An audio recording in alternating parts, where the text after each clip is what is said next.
Warren Buffett just recently turned 94 years old. He is turning 94 as the CEO of a $1 trillion market cap company. He is turning 94 as the seventh richest person in the world, currently valued at $148 billion, according to the Bloomberg Billionaire Index. I am Evan from Stock Market News. With Buffett turning 94 recently, I thought it was a good time to go back and watch one of the first interviews that he ever did in the mid 1980s. This is his first national TV interview, and I thought we can get some wisdom from it and watch it together. The rule in investment is don't lose.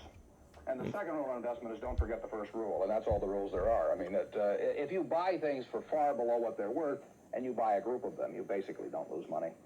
Warren, what do you consider the most important quality for an investment manager?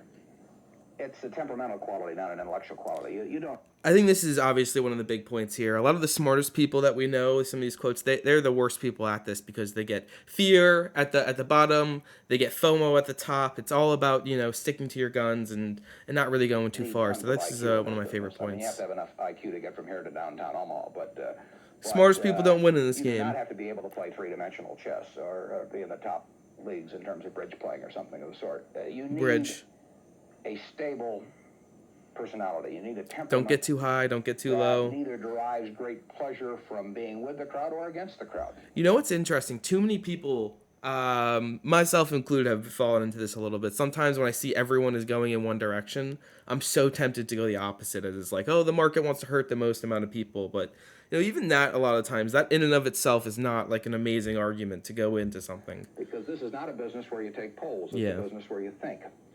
And Ben Graham would say that you're not right or wrong because 1,000 people agree with you. And you're not right or wrong because 1,000 people disagree with you. You're right because your facts and your reasoning are right. Warren, what do you do that's different than 90% of the money managers who are in the market? Certainly most of the professional investors focus on what the stock is likely to do in the next year or two. And they have all kinds of I wonder how this has changed as he's 94 now and not, mid-80s to mid-60s? I don't know, something like that. I wonder how his thinking here has changed. I would imagine it's still the same. Methods of approaching that, but they do not really think of themselves as owning a piece of a business.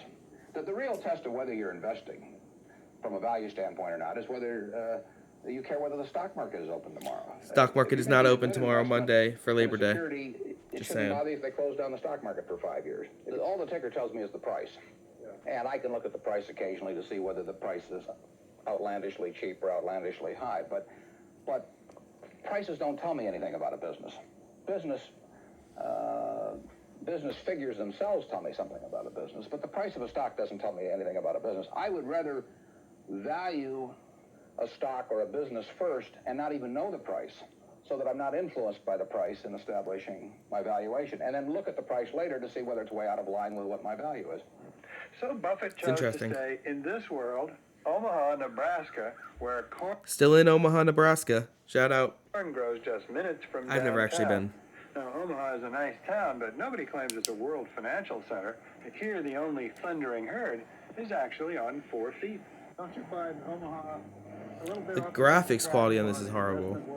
Well, believe it or not, we get mail here, and we get periodicals, and we get all the facts needed to make decisions. And unlike Wall Street, you'll notice we don't have 50 people coming up and whispering. This is even more true today. You can pretty much anywhere in the world that you have internet quality and content and being able to hear all this stuff, you can get all the information that you need in the stock market. And honestly, you can get better information than they had back then, for sure. The way we move stuff, even just with Twitter. Shout out Stock Market News. Appreciate the lack of stimulation here? I like the lack of stimulation. We get facts, not stimulation here. How can you stay away from Wall It's Street? hard to take out the noise. If I were on Wall Street, I'd probably be a lot poorer at... a lot of noise can be bad for you. Wall Street. And, some people thrive in it. You hear lots of things, and some people don't. And you may shorten your focus, and a short focus is not conducive to long profits. And here I can just focus on what businesses. A short focus is not conducive to long profits. I think that's a Buffett quote that maybe doesn't get talked about enough. Pretty good one. Worth. And I don't need to be in Washington to figure out what the Washington Post newspaper is worth, and I don't need to be in New York to figure out what some other company is worth. Talking about newspapers. It's an intellectual process. And the less static there is in that intellectual process, really the better off you are. What is the intellectual process? The intellectual process is defining your level, defining your area of competence in valuing businesses, and then within that area of competence, finding whatever sells at the cheapest price in relation to value. And there are all kinds of things I'm not competent to value, but there are a few that I am competent to value. Have you ever bought a technology company? No, I really haven't. In 30 Talking in the mid-'80s, not buying tech. years of investing, not one? I haven't understood any of them. So you haven't ever owned, for example, IBM? Did end up buying a little bit of IBM. Company. I mean, it was a sensational Didn't company, go well. but I haven't owned IBM. And so here is this... Ended up going very well in Apple. IBM didn't go as well for Berkshire when that ended up happening. But that was decades after this was recorded. The technological Pretty wild timing. revolution going on, and you're not going to be a participant. Gone right past me. Is that all right with you? This is way before the dot-com bubble, too. I don't have to make money in every game. I mean, I don't know what cocoa beans are going to do. I don't, you know, there are all kinds of things I don't know about, and that may be too bad. But you know, why should I know all about them? I haven't worked that hard on them. In the securities business, you literally every day have thousands of the major American corporations offered to you at a price that changes daily. And you don't have to make any decisions. You have to make, nothing is forced upon you. So there are no called strikes in the business. The pitcher just stands there and throws balls at you. And if you're playing real... There's another video on this, which we might watch after this, of Buffett talking about this. So remember this point about no called strikes, and we'll dig in further. Baseball, and it's between the knees and the shoulders. You either swing or you got a strike call on you. If you get too many call on you, you're out. In the securities business, you sit there and they throw... U.S. Steel at 25, and they throw General Motors at 68, and you don't have to swing at any of them. They may be wonderful pitches to swing at, but if you don't know enough, you don't have to swing.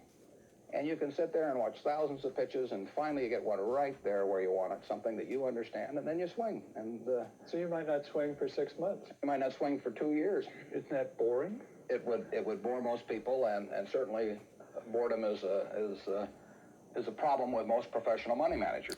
Listen, I think it's a bigger problem with the retail investors, the boredom aspect of it. A lot of people make moves for a little bit, and I'm actually kind of a proponent of having a separate degen account where maybe it's 1%, 5%, 10% of your money, where you kind of lean into the fact of boredom and trying to not touch your main core portfolio because of boredom. That if you're doing it 5% of your portfolio and that's your degen money, that's your sports betting money, whatever we want to call it, money that you're kind of okay to lose, I think that's better than...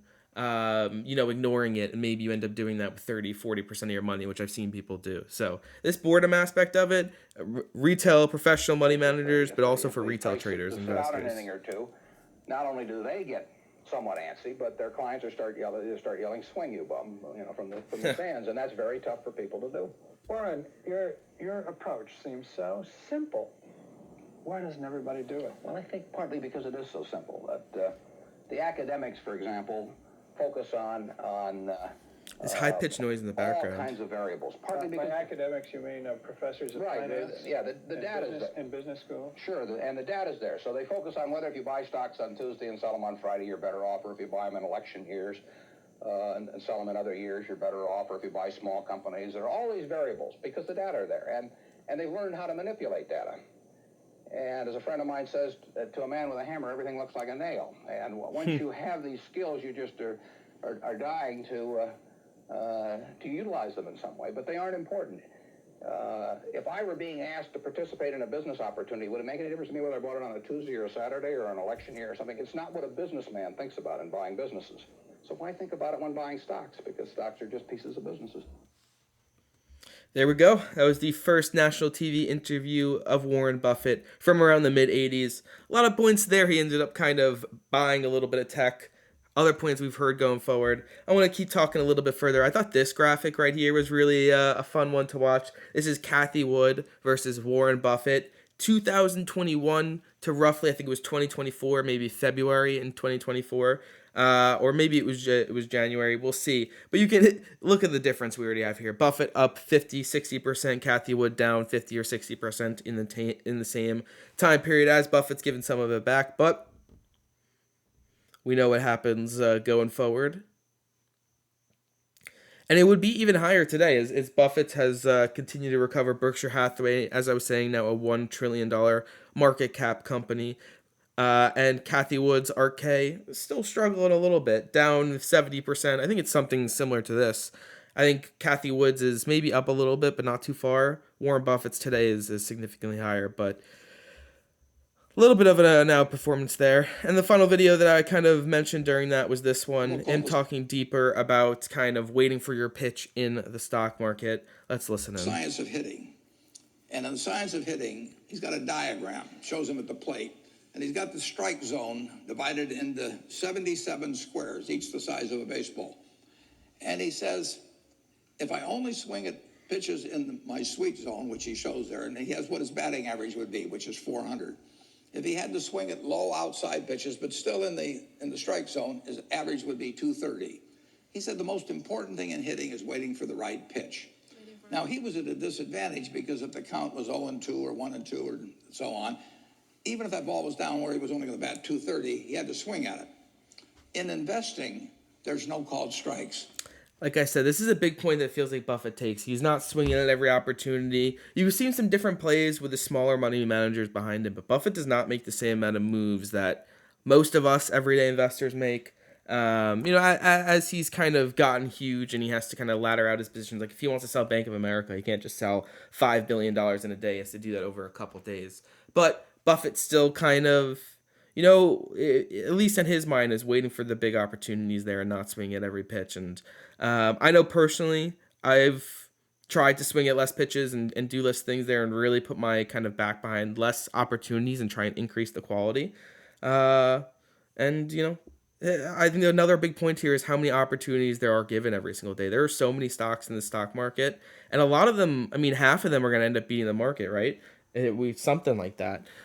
So that's thousands of stocks. There's thousands of great opportunities out there and waiting for the right one for you, from a long-term investor front. Can pay off. People can throw Microsoft at me and, you name it. Any stock, General Motors, and using GM as an example again, like 30 years later. Nobody's going to call me out on called strikes. I only get a strike called if I swing at a pitch and miss.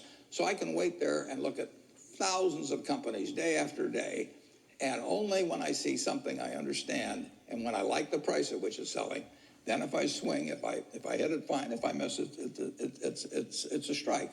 But it's an enormously advantageous game, and it's a terrible mistake to think you have to have an opinion on everything. You only have to have an opinion on a few. You can have an opinion on everything, but to act on it, share it, everything, that doesn't have to happen. So, especially in the stock market game, you can make money off of a lot of facts and stuff. You can make money off of some opinions, but you can also have some opinions and not act on them. And that's something that I've focused on a little bit more. And as someone who watches the stock market every single second, being a news guy, which you should be following on Instagram and Twitter, shout out X, whatever you want to call it. Not taking every single opportunity has been a pretty big thing for me. And having the opinion, but not acting on it always. If when they got out of school, they got a punch card with 20 punches on it, and that's all the investment decisions they got to make in their entire life, they would get very rich because they would think very hard about each one. And you don't need 20 right decisions to get very rich. 4 or 5 will probably do it over time. Awesome. This is the Buffett track record. No idea if you can actually read this or not, but I thought this would be a fun video to do with Warren Buffett turning 94 years old. Go back, get some wisdom from him. If you enjoy this type of video, going through and watching the speeches of really smart people and seeing if we can all learn something together, let me know by leaving a comment, anything, liking the video, subscribing to the channel. I'm trying to do a lot more stuff. And I appreciate everyone for watching the video with me. Have a good one, team. Market is closed when I'm filming this tomorrow, Monday, September 2nd for Labor Day. But, I don't know when you're watching this. Maybe this is tomorrow. Maybe this is in a year from now with this Buffett knowledge and wisdom when he's turning 95. Honestly, C- on the outro. I'm going to say goodbye. I appreciate you. All 2 of you who are still here heard that. Thank you. Love you. Bye.